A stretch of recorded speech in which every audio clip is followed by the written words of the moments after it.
Okay, चलिए आज हम आपको बताने जा रहे हैं पाइवट टेबल्स। कुछ लोग इसे पीवट टेबल भी बोलते हैं। ये हमारा इंसर्ट मेन्यू में यहाँ पर रहता है पाइवट टेबल का ऑप्शन। देखिए, सबसे पहले जानते हैं कि एक पाइवट टेबल क्या होती है। एक्चुअली पाइवट टेबल जो है एक बहुत ही एडवांस स्टाइल की टेबल होती है, जिसमें हमें दो एडवांटेजेस मिलते हैं। पहला एडवांटेज तो ये मिलता है कि उस टेबल में हम डेटा को बहुत ही आसानी से फिल्टर कर सकते हैं, और फिल्ट्रेशन के अलावा जो फिल्टर्ड डेटा है उस पर हम चार्ट बना के देख सकते हैं, और उस चार्ट को बनाने के बाद भी चार्ट पर कंडीशंस अप्लाई कर सकते हैं, यानी चार्ट को भी फिल्टर करके देखा जा सकता है। अब आप सबसे पहले कहेंगे कि मैम फिल्टर कमांड तो हम जान चुके हैं और फिल्टर हमें अप्लाई करना आता है। हमने देखा ही है कि एक कंडीशन या एक ही समय पर एक से ज्यादा कंडीशंस भी बहुत ही इजीली अप्लाई की जा सकती हैं। लेकिन देखिए, वो जो हमने फिल्टर कमांड आपको बताई वो कुछ सर्कमस्टांसेस तक तो ठीक रहता है, लेकिन कई बार डेटा इतने वेग मैनर में फीड किया होता है कि हम डेटा को इजीली फिल्टर नहीं कर सकते। कई बार तो ऐसा होता है कि डेटा बहुत ही प्रॉपर मैनर में फीडेड होता है। अब जैसे यहाँ प्रोडक्ट की सेल की थी तो मंथ वाइज हमने रिपोर्ट बना के रखी थी, या टेस्ट रिपोर्ट है तो हमने यहाँ पे टेस्ट वाइज रिपोर्ट बना के रखी है कि भाई एक यूनिट टेस्ट के मार्क्स, फिर उसके बाद दूसरे यूनिट टेस्ट के मार्क्स। इस तरह से डेटा कई बार बहुत ही अच्छे तरीके से बनाया गया होता है, लेकिन कई बार डेटा बहुत ही वेग मैनर में फीड किया होता है। जैसे यहाँ मंथ वाइज सैलरी थी, लेकिन कभी कभी ऐसा भी हो सकता है, जैसे यहाँ पे हमने कुछ डेटा बना के रखा हुआ है, यहाँ पे कुछ जोन्स हमने लिखी हैं और 4 जोन में हमने डिवाइड किया हुआ है, ईस्ट वेस्ट नॉर्थ साउथ। फिर कुछ एम्प्लॉयज के नेम्स लिखे हुए हैं, प्रोडक्ट्स के नेम्स लिखे हैं, उनके रेट और क्वांटिटी और प्राइसेस लिखे हुए हैं। एक्चुअली क्या होता है कि यहाँ पर अब कोई फिक्सेशन नहीं है कि एक जोन ही एक साथ जोन वाइज ही डेटा बनाया होता, या एम्प्लॉय वाइज बनाया होता, या प्रोडक्ट वाइज बनाया होता। जब जो चीज इंफॉर्मेशन मिली उसे वैसे ही फीड करते गए कि भाई ईस्ट जोन में अमन, इन्होंने स्लाइस इस रेट पे, इस क्वांटिटी पे, इस प्राइस में सेल किया। तो ऐसे जोन्स भी यहाँ पे रैंडम ऑर्डर में पड़ी है। एम्प्लॉय के नेम का भी कोई फिक्सेशन नहीं है, एम्प्लॉय नेम्स भी रैंडम ऑर्डर में पड़े हैं, and so are product names. तो डेटा बहुत ही रैंडमली फीड किया गया है, कोई सीक्वेंस या कोई भी हमने एक पैटर्न फॉलो नहीं किया है। कई बार इस तरीके के डेटा को फिल्टर करने में या स्पेसिफिक इंफॉर्मेशन को देखने में हमें ज्यादा टाइम लग सकता है, या वो हमारे लिए ज्यादा कंफ्यूजिंग हो सकता है। तो इस तरह के डेटा को हम कैसे इजीली फिल्टर कर सकते हैं? सिंगल कंडीशन या सेट ऑफ कंडीशंस अप्लाई कर सकते हैं, और उस फिल्टर्ड डेटा पर कैसे हम चार्ट बनाएंगे। क्योंकि चार्ट तो आपने बनाना सीखा, लेकिन उन चार्ट्स पे आप कंडीशन नहीं अप्लाई कर सकते। अगर कंडीशन अप्लाई भी करनी है तो आपको चार्ट के डेटा में पहले फिल्टर्स लगाने होंगे, फिर उस पर कंडीशन अप्लाई करेंगे, और फिर कंडीशन अप्लाई करने के बाद उसे चार्ट में अपडेट करेंगे। लेकिन ये काम अगर आप अलग से नहीं करना चाहते हैं, कम मेहनत के साथ करना चाहते हैं, तो ये सारी चीजें आप पाइवट टेबल से बहुत आसानी से कर सकते हैं। पाइवट टेबल के लिए सबसे पहले कुछ डेटा चाहिए, तो वो डेटा हमने यहाँ पे बना के रखा हुआ है। रैंडम डेटा है, इसमें हमारे हेड्स हैं zone, employ name, product, rate, quantity और प्राइस। और बहुत ही सिंपल सा 10-12-15 लाइन का डेटा हमने बनाया है। देखिए, बहुत ज्यादा डेटा हमने नहीं बनाया। यहाँ पे जोन्स भी रिपीट हुई हैं, एम्प्लॉय के नेम्स भी रिपीट हुए हैं, प्रोडक्ट के नेम्स भी रिपीट हुए हैं, और रेट, क्वांटिटी, प्राइस तो ऑब्वियसली रिपीट ही हुए होंगे। तो कुछ ऐसा नहीं है कि बिल्कुल एक यूनिक फिगर डाल दी है, एम्प्लॉय का नाम एक बार दोबारा नहीं आया, प्रोडक्ट दोबारा नहीं आया, सब कुछ नहीं। सारी चीजें कहीं ना कहीं रिपीट हुई हैं। चलिए, अब हम देखते हैं कि ये काम किस तरह से होगा। एक पाइवट टेबल इंसर्ट करने के लिए सबसे पहले डेटा आपको बनाना है, और डेटा में कहीं भी रहिए। कहीं भी रहने से आप डेटा को सिलेक्ट करने के झंझट में से बच जाएंगे, नहीं तो आपको सिलेक्ट करना पड़ेगा। किसी एक सेल में आप रहिए, और फिर यहाँ से इंसर्ट मेन्यू में आ जाइए, और यहाँ से कहिए इंसर्ट पाइवट टेबल। जैसे ही आप पाइवट टेबल के इस ऑप्शन पे क्लिक करेंगे, आपसे सबसे पहले पूछेगा कि where is the data of your table, माने you need to select source. तो सोर्स, अब देखिए ऑटोमेटिकली उसने पूरा एनवायरनमेंट ले लिया, क्योंकि उस टेबल में कहीं ना कहीं हम थे, तो हमें इसका एडवांटेज मिल गया। तो इसीलिए सिलेक्शन में क्या आ गया, current selection radio button enable था, और करेंट सिलेक्शन हमारा ये डेटा हो गया। कई बार ऐसा होता है कि आपका करेंट सिलेक्शन मतलब आप करना भूल गए, तो आपने रेंज को नाम दिया होता, तो फिर आप नेम्ड रेंज में आते, और यहाँ से ड्रॉप डाउन बटन पे क्लिक करके उस नेम्ड रेंज का नेम सिलेक्ट करते, और तब वो रेंज सिलेक्ट हो जाती। पर हम इन सब झंझटों में नहीं पड़ना चाहते, इसीलिए हम डेटा में ऑलरेडी थे, और करंट सिलेक्शन ऑप्शन को हमें चेंज करने की कोई जरूरत नहीं है। जैसे ही हम यहाँ ओके कहेंगे, आप ध्यान दीजिएगा कि ऑटोमेटिकली एक नई शीट इंसर्ट होगी। अच्छा, अभी पहले लेआउट का ऑप्शन आएगा।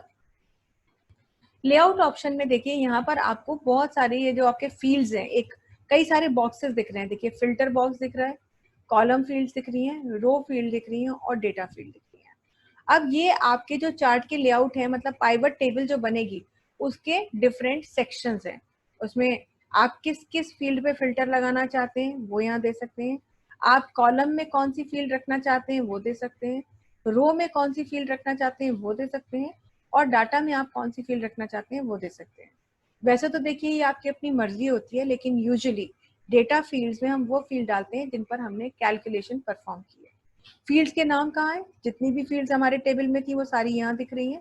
इससे ज्यादा होती तो सारी की सारी यहाँ ही दिख रही होती। अब सिर्फ आपको क्या करना है कि जो फील्ड जिस पोजीशन पर चाहिए वो फील्ड को ड्रैग करके वहां लाना है।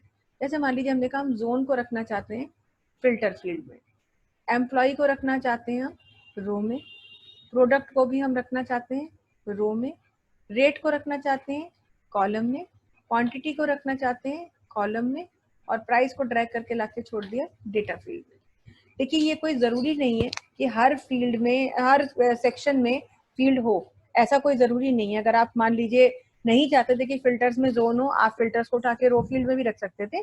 तो that is completely your choice कि आप क्या करना चाहते हैं। मतलब ये कंपलसरी नहीं है कि हर सेक्शन में कोई ना कोई फील्ड हो। फिलहाल हमने हर सेक्शन में कुछ ना कुछ डाला है। डेटा फील्ड में हमने प्राइस इसलिए डाला क्योंकि प्राइस वो कॉलम है हमारा जिसपे हमने कैलकुलेशन परफॉर्म की है। ठीक है, इतना करने के बाद अब हम कहेंगे ओके। जैसे ही हम ओके कहेंगे, अपने आप देखिए ध्यान दीजिए एक नई हमारी यहाँ पे शीट जनरेट हो गई, इंसर्ट हो गई, और उसका नाम ही पाइवट टेबल है। पाइवट टेबल 1 उसने दे दिया।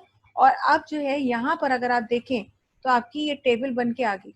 आपका जो डेटा था टेबल के लिए वो ये है, वो इस शीट में ये हमने इंसर्ट किया था, हमने पूरा डेटा फीड किया था। लेकिन जो हमारी शीट इंसर्ट होके आई पाइवट टेबल वाली वो ये है। और अगर आप देखें तो एक बहुत ही बड़ी सी टेबल बनकर के आ गई। इनफैक्ट इतनी बड़ी टेबल बन के आ गई कि देख के घबराहट होने लगी। और ये तो तब है जब कोई बहुत ज्यादा डेटा भी नहीं है, लेकिन फिर भी ये बहुत ही एक कंफ्यूजिंग, एक बहुत कॉम्प्लिकेटेड सी टेबल बन के आ गई। तो सबसे पहला ख्याल जो दिमाग में आएगा वो ये आएगा कि भाई इससे तो वो वही टेबल अच्छी थी, कुछ तो करके हम ढूंढ ही लेते। इतनी बड़ी टेबल में इतनी सारी चीजें कैसे देखेंगे। तो इसमें इसका एडवांटेज ये है कि आप इसे बहुत आसानी से अपनी चॉइस के अकॉर्डिंगली मॉडिफाई कर सकते हैं। सबसे पहले हम बात करते हैं, देखिए कि ये जोन हमें दिख रहा है, ये हमारा फिल्टर वाला सेक्शन है ना, जोन। यहाँ पे क्लिक करेंगे तो देखिए अभी क्या दिख रही है, ऑल जोन्स। वैसे आपके पास जोन्स के चेक बॉक्सेस यहाँ पे बने हुए हैं। अब कॉलम में हमने क्या क्या कहा था, हमें कॉलम में चाहिए, सॉरी हमको रो में चाहिए एम्प्लॉय और प्रोडक्ट। तो ये एम्प्लॉय का नाम और प्रोडक्ट का नाम रो में आ गया। ठीक है, रेट और क्वांटिटी ये हमारा मिल गया, यहाँ पे कॉलम में आ गया रेट और ये क्वांटिटी। और आपका जो वो था क्या नाम है, कैलकुलेटेड प्राइस आइटम जो था वो देखिए आपको यहाँ पे लास्ट में दिख रहा है जी। और इसी के बेसिस पर नीचे सब आपका जो है यहाँ पे ग्रैंड टोटलिंग भी की हुई है, ये देखिए।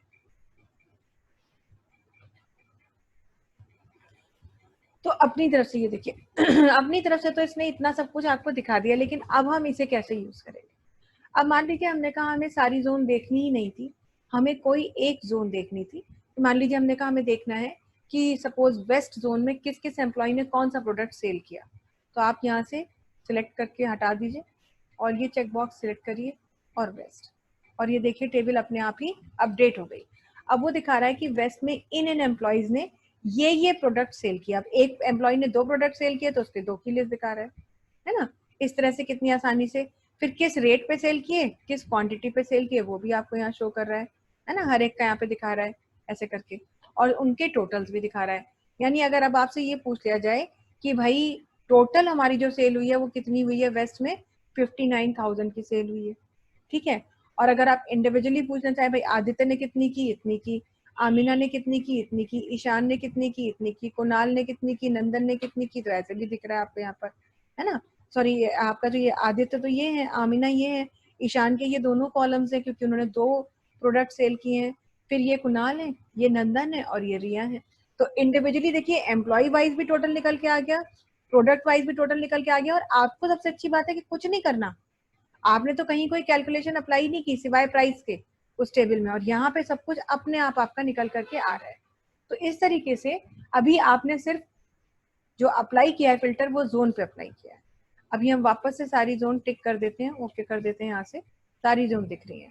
अब आप ये देखना चाहते हैं, मान लीजिए किसी एक प्रोडक्ट की सेल, तो कोई एक प्रोडक्ट्स कहाँ लिखे हुए, ये लिखे हुए, यहाँ आ जाइए और कौन सा प्रोडक्ट देखना चाहते हैं, हम सिर्फ यहाँ पे लिख दे रहे हैं स्लाइस, और इतना करके हम लिखा, इसलिए कि सिलेक्शन और डिसिलेक्शन में टाइम ज्यादा लगता।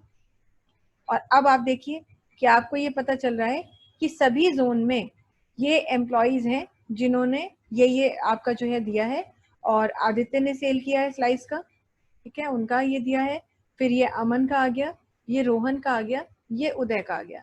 आदित्य ने 3,000 रुपए की सेल की है, अमन ने 15,000 की है, रोहन ने 8,000 की सेल की है, और उदय ने जो है 20,250 की सेल की है, और टोटल अगर हम देखें तो हमारी इतनी सेल हुई है। इस तरह से स्पेसिफिकली किसी प्रोडक्ट का आपने देख लिया। अब उसमें भी मान लीजिए आपने कहा कि हम सबका नहीं देखना चाहते थे, हम केवल किसी एक एम्प्लॉय का देखना चाहते थे, तो आप यहाँ से सब हटा दीजिए। अभी केवल अमन, केवल स्लाइस का आपको यहाँ पर सेल दिखा रहा है। देखिए जितने भी फिल्टर्स अप्लाई हो जाते हैं तो वो यहाँ पे ब्लू कलर के हो जाते हैं, सारी जोन दिख रही है आपको, ठीक है, लेकिन सारी जोन में केवल अमन एम्प्लॉय के स्लाइस प्रोडक्ट की सेल दिख रही है और कुछ नहीं दिख रहा है। अभी अगर आप प्रोडक्ट सारे कर दें यहाँ पे, तो अमन ने कौन कौन से प्रोडक्ट सेल किए वो दिखेंगे। तो अमन ने 2 ही प्रोडक्ट सेल किए हैं, फैंटा और स्लाइस। फैंटा की सेल ये है, स्लाइस की सेल ये है। अभी अगर आप यहाँ से कोई दूसरा एम्प्लॉय ले लें, फॉर एग्जाम्पल हमने आदित्य ले लिया, इन्होंने भी 2 किए, ढूंढते हैं कोई ऐसा जिसने, शायद हमने करण कई बार लिया है,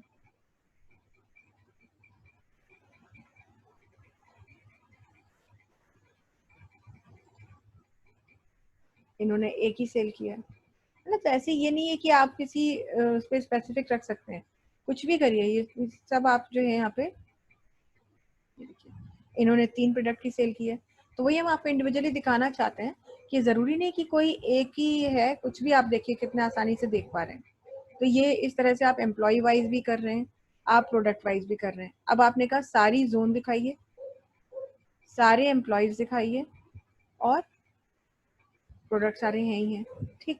अब हम केवल देखना चाहते हैं टेबल उन प्रोडक्ट्स की जिन प्रोडक्ट्स की रेट की वैल्यू, सपोज वट एवर, कोई एक कंडीशन लगाना चाहते हैं, यहाँ रेट में आएंगे और यहाँ पर अब हम यहाँ से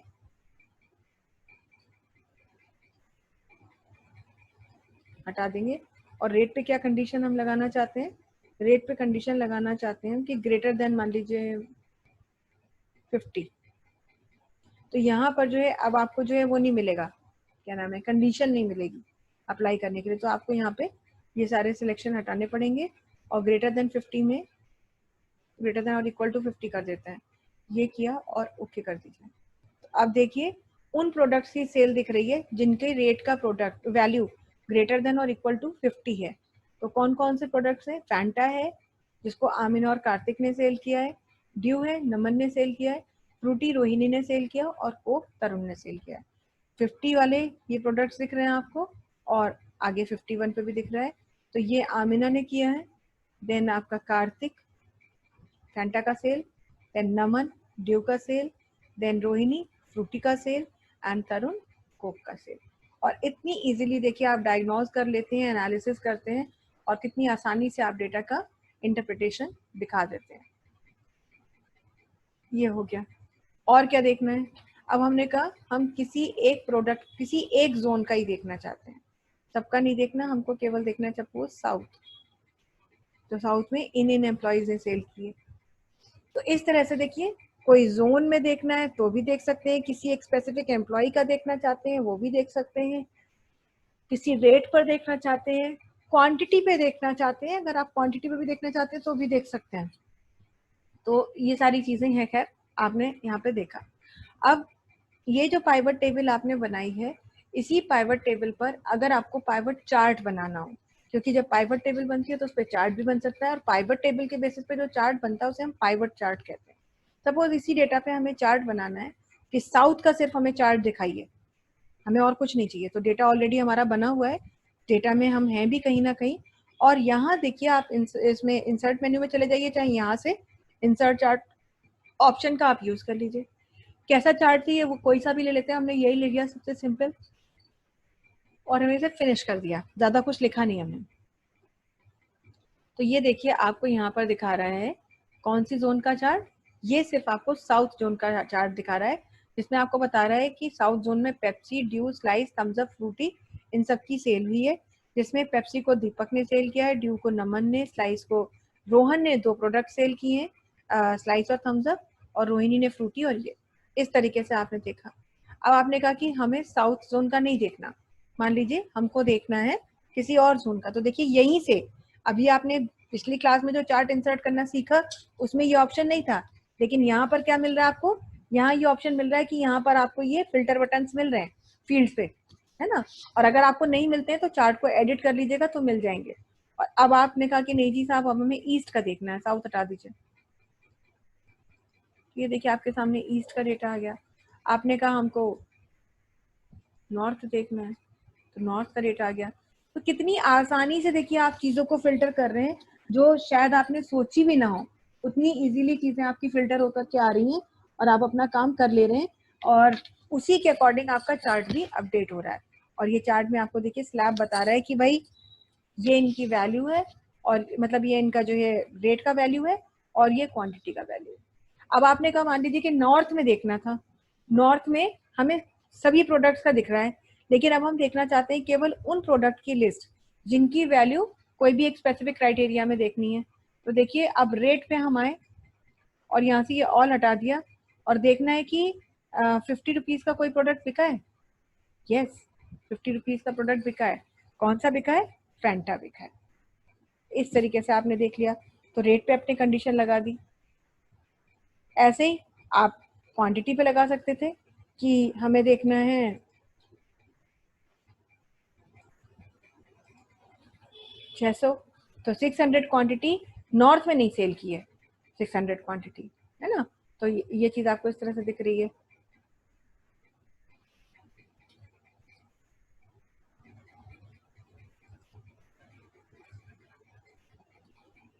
ऑल करेंगे तब यहाँ आएंगे और फिर यहाँ भी ऑल कर देंगे इस तरह से। अब ये पूरी देखिए, पूरी की पूरी जो आपकी टेबल थी उस पर दिख रहा है। अब आपने कहा कि हमें सबका देखना ही नहीं है, हमें किसी एक एम्प्लॉई का देखना है।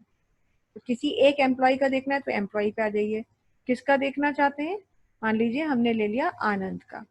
ओके, जानबूझ के आनंद इसलिए लिया है क्योंकि आनंद एक ऐसा नाम है जो हमने एक ही बार लिखा है किसी एक जोन में, और साथ ही साथ हमने जो है उसको एक ही प्रोडक्ट दिया है, स्प्राइट। तो देखिए वो दिखा रहा है कि भाई स्प्राइट की सेल की है आनंद ने, और इसका रेट 25 था और इसकी क्वांटिटी जो थी वो 500 थी। तो किसी एक एम्प्लॉय का देख लीजिए। अभी आनंद का हटा देते हैं और यहाँ से अमन दे देते हैं। तो अमन ने फैंटा और स्लाइस की सेल की है। दीपक देख लेते हैं, इन्होंने कोक और पेप्सी की सेल की है ना। तो 2 प्रोडक्ट की है तो 2 दिखाएगा, 2 से ज्यादा की है तो 2 से ज्यादा भी आपको ये शो करेगा। बाय चांस 1 या 2 ही दिखा रहे हैं।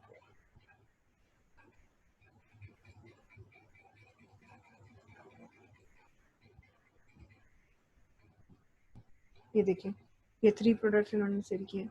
तो एम्प्लॉय वाइज भी आप चार्ट को अपना अपडेट कर सकते हैं। अब आप प्रोडक्ट वाइज करना चाहते थे तो प्रोडक्ट वाइज कर लीजिए।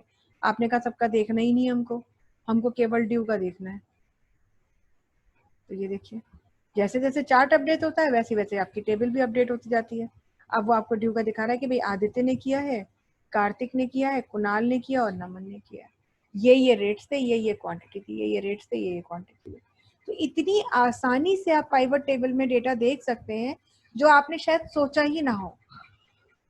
तो ये पाइवट टेबल आप बनाते हैं, उसके बाद पाइवट चार्ट आप बना सकते हैं, और चार्ट एक बार बना लिया तो चार्ट में सारी चीजें हैं, जो भी कंडीशंस आप अप्लाई करना चाहें जैसे फॉर्मेटिंग सारी चीजें आप देख सकते हैं। तो ये पाइवट चार्ट आप इंसर्ट करके आप भी देखिएगा, और अगर कोई प्रॉब्लम होगी तो बताइएगा। अदरवाइज ऐसा कोई प्रॉब्लम नहीं होने वाली, क्योंकि सारी चीजें जो है बहुत आसानी से यहाँ पर आ जाती हैं। फिर भी आप एक बार देख लीजिएगा, तो कोई प्रॉब्लम होगी तो मुझे बताइएगा। कभी भी अगर आपको पाइवट टेबल आपने बनाई और आपको अब पाइवट टेबल नहीं चाहिए, तो या तो आप वो पूरी की पूरी टेबल सेलेक्ट करके डिलीट करें, लेकिन उससे अच्छा होता है कि हम अपनी जो शीट होती है उसी को डिलीट कर दें। तो अगर टेबल नहीं चाहिए तो राइट क्लिक करेंगे शीट टैब पर और यहाँ पर डिलीट कमांड आएगी और आप इस पर डिलीट कमांड पर क्लिक करके शीट को डिलीट कर सकते हैं। फिलहाल खैर हम डिलीट नहीं करना चाहते तो इसलिए हम इसे डिलीट नहीं कर रहे, हम फिल्टर कर रहे हैं। अब देखिए जैसे ये हमने टेबल से बाहर आ गए थे तो अब ये वाला बटन हमारा काम नहीं कर रहा। तो क्यों नहीं काम कर रहा? क्योंकि हमने उसे एडिट मोड से बाहर आ गए हैं। एडिट मोड में ही जाना पड़ेगा और अब जो है यहाँ पे हम कंडीशन लगा रहे हैं, मान लीजिए कि केवल हमें 600 से अबव वाले देखने हैं। तो एक फैंटा है, फैंटा ही एकमात्र ऐसा प्रोडक्ट है जो 600 से अबव बिका है, जिसमें एक बार करण ने उसे सेल किया और एक बार कार्तिक ने उसे सेल किया।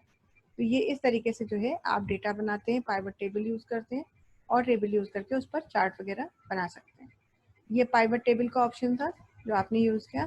पाइवट टेबल के बाद फिर ये तो इतना कुछ नहीं यहाँ पर। फिर नेक्स्ट क्या फंक्शन है, ये सब चीजें वही है। ऑब्जेक्ट आपको फॉर्मूला इंसर्ट करना है, फॉर्मूला के लिए तो हम बताएंगे ही अलग से, आपको पूरा क्लास ही अलग है हमारी उसके लिए। शेप इंसर्ट करनी है, वही सब शेप्स हैं आपको। फंक्शन भी अभी हम बताएंगे। हाँ, नेम्ड रेंज बता देते हैं कि नेम्ड रेंज अगर आपको इंसर्ट करनी है, नेम्ड रेंज का मतलब ये होता है जैसे यहाँ पे ये हमारी डेटा है, अब हम यहाँ है नेम्ड रेंज के ऑप्शन में। तो नेम्ड रेंज में वो आपको यहाँ पे दिखाएगा कि भाई कोई आपने यहाँ पे तो अभी कोई नाम लिया नहीं है ना, ना कोई फॉर्मूला यहाँ पे लिखा हुआ है। अब हम यहाँ पे क्या चाहेंगे कि हमने ये डेटा सिलेक्ट किया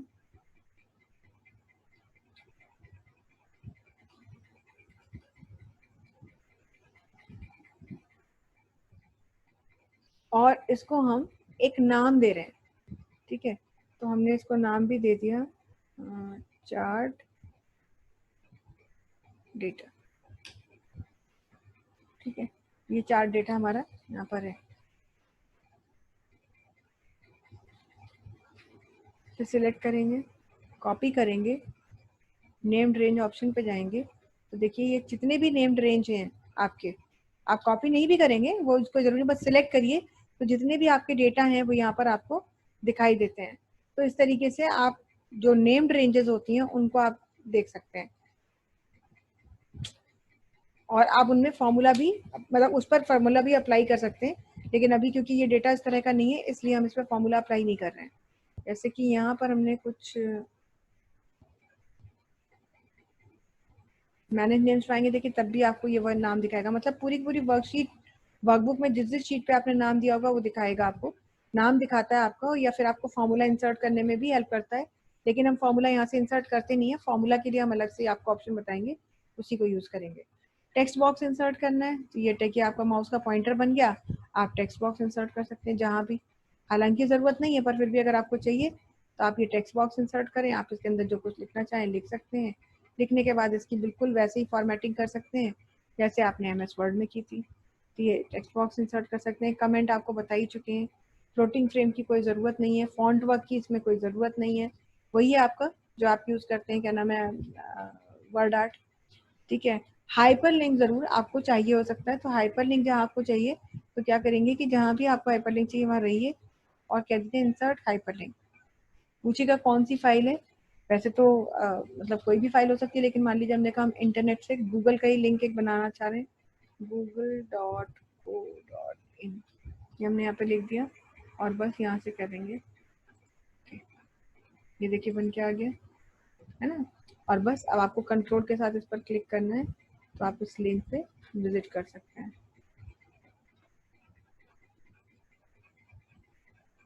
और ये देखिए गूगल आपके सामने खुल गया।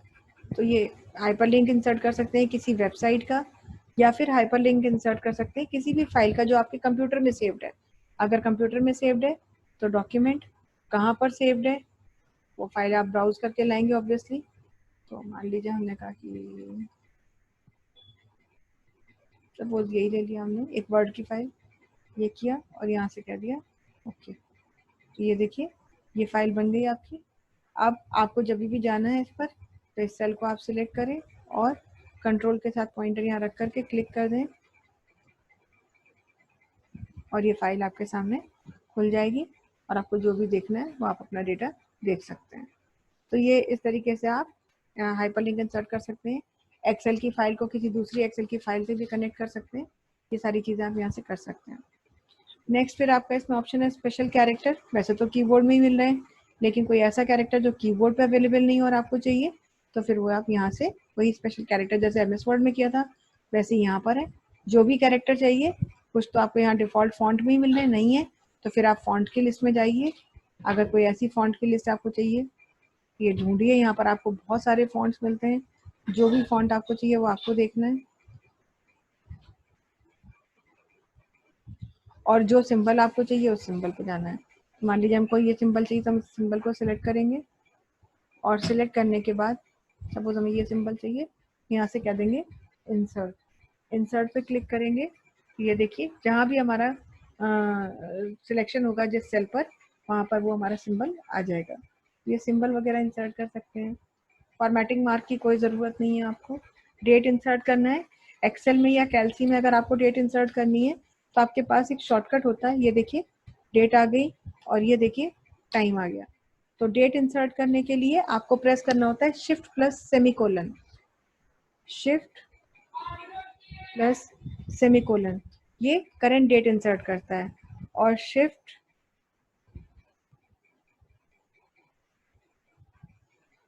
Control plus shift plus plus semicolon, ये जो है आपका करंट टाइम के लिए होता है।